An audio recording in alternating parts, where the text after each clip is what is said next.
Hello po mga ka-idol, good morning po. Pumunta po ako ila ni G-Lord 06, no? Umaga pa po ako gumising para makaabot ako sa kanila, no? Kasi may narinig po ako na aalis daw sila dito. Hindi ko alam kung saan magpunta.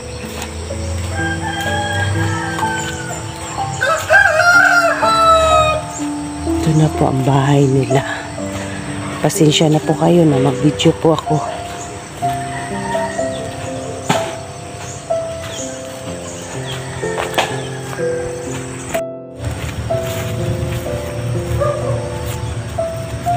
Good morning po mga idol, no? Nandito na po ako sa bahay nila ni Ghost G-Lord 06 mga ka-idol. Po ako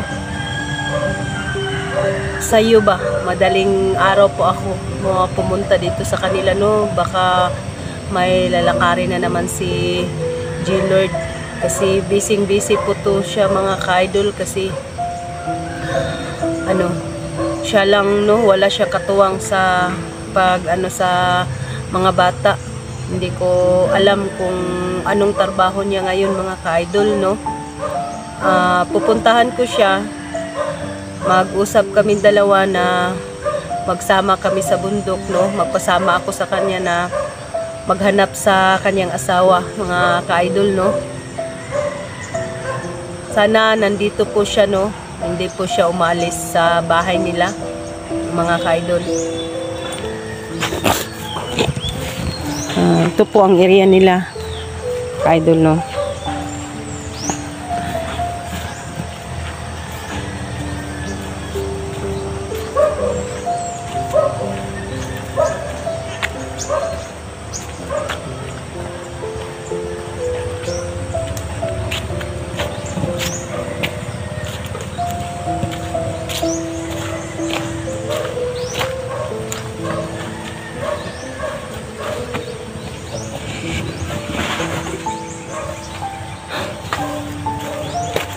Ayo.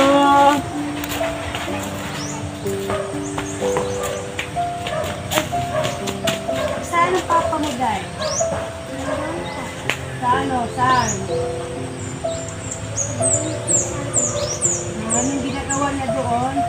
So yun mga ka-idol, no? Wala daw ang papa nila dito. Nandun daw sa kabila. Nanguha daw ng saging mga ka-idol. Mga bata lang ang naabutan ko, no? Pwede puntahan mo papa mo, Day? Kasi mag-usap po kami. Malayo ba? Day, namimiss mo ba ang mama mo? Patawarin mo ako kasi hindi ko pa nakita yung mama mo. Nandoon pa sa kamay ni Patik. Gusto ko magpasama sa papa mo. Magpunta kami doon sa bundok. Sabihin mo kay papa mo na nandito ako para samahan niya ako doon sa bundok, ha. Puntahan mo papa mo. So yun mga ka-idol, no. Pinuntahan ko ni yung bagang anak ni G-Lord, si Inday yun. Yun ang pasensya na po. Ay, inuubo po ako. Ito po ang nila, no. Kamagulangan, pangalawang anak, pangatlo. Ito ang bahay nila mga ka-idol. Kawawa naman po. Ito lang po ang nila, no. Wala silang abuhan. Wala pong abuhan mga ka-idol. Ito po ang area nila, no, dito.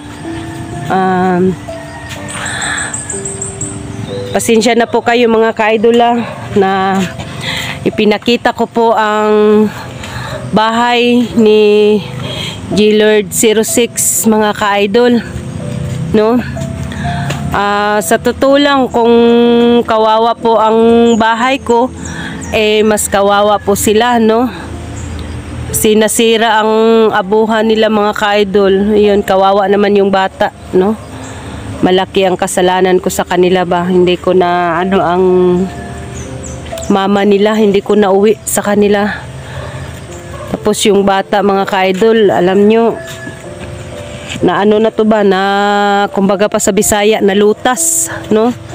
Sayo na lutas. Pila na ganina kabulan, day, mong manghod?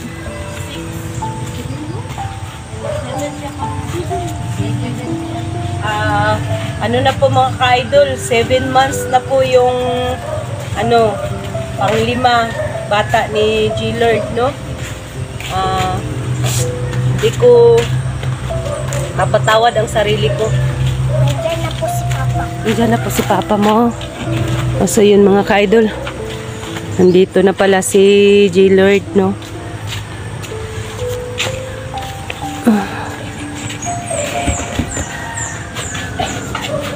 Ayan mga ka-idol, nanguha pala siya. Dong, kumusta Dong? Hindi. Kumusta? Good morning. Ayaw kina. Gani, kaya nagpunta ako dito sa iyo kasi naano ko na si Apple ba, namimiss ko na, gusto kong magpasama sa iyo sa bundok. Maghanap sa kanya.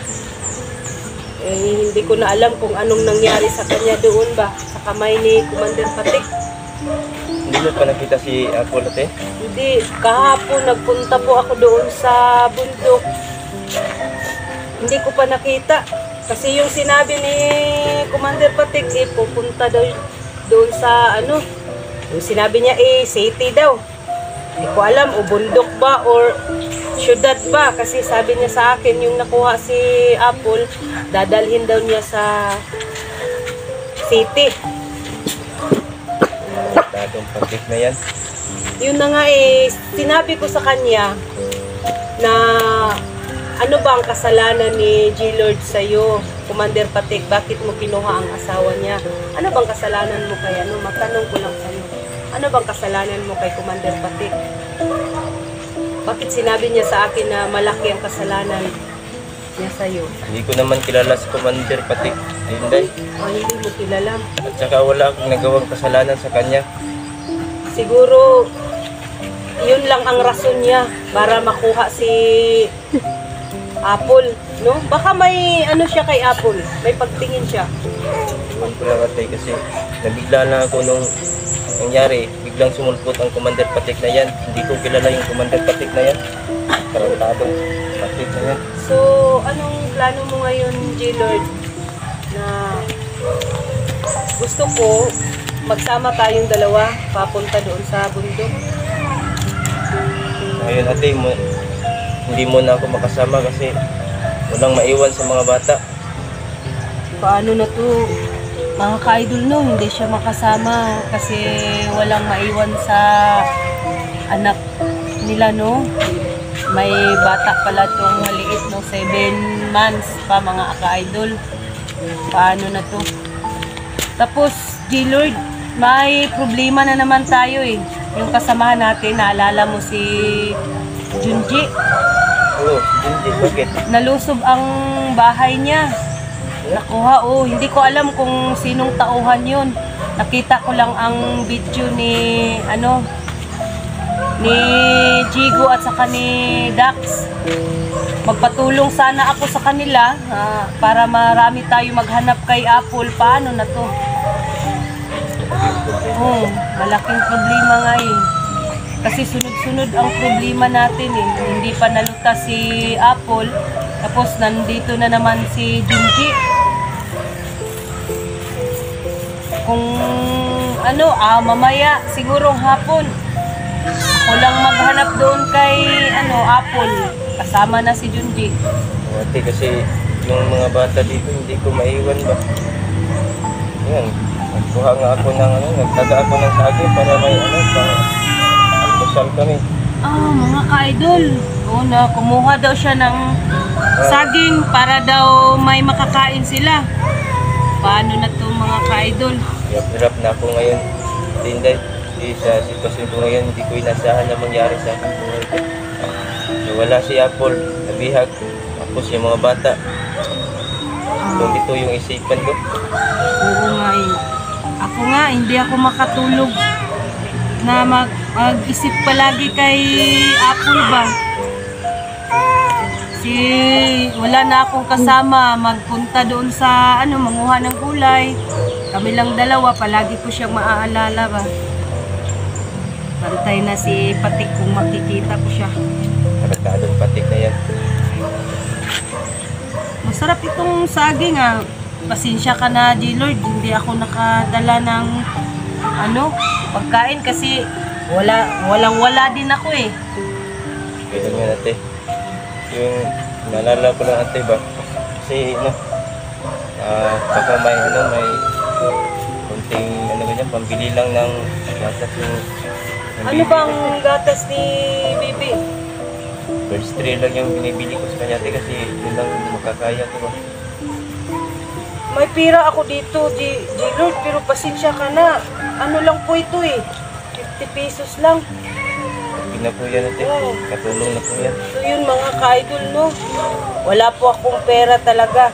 Ito lang, 50 pesos. Tapos pambili daw ng gatas ni G-Lord sa bata. Kasi yung bata nila ay girls 3 lang po. Oh, ito na G-Lord.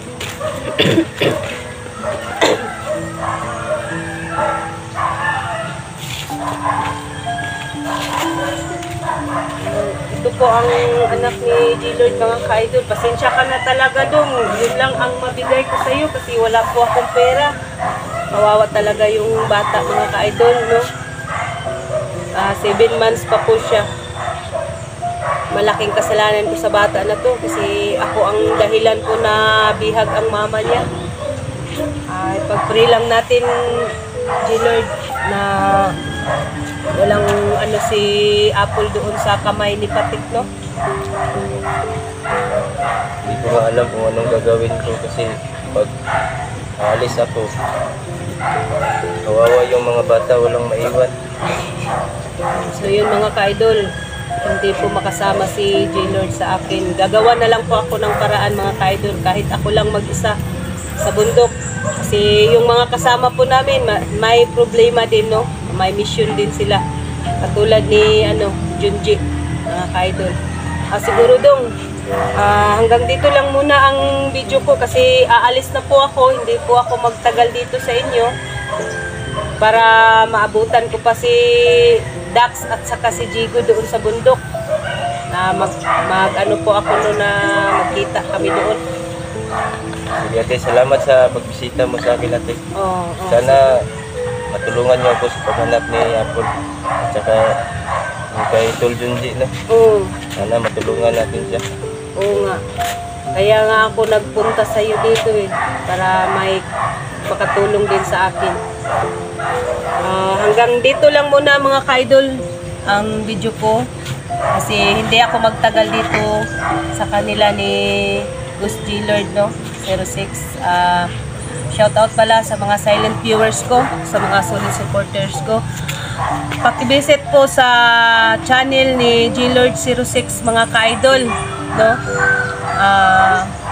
Pakitulong po sa kanya. Sa amin po, ang dalawa. Sa amin po, lahat-lahat na po, no? Paki-visit po sa aming channel. Hanggang dito lang po ang video. Maraming salamat. God bless po sa ating lahat.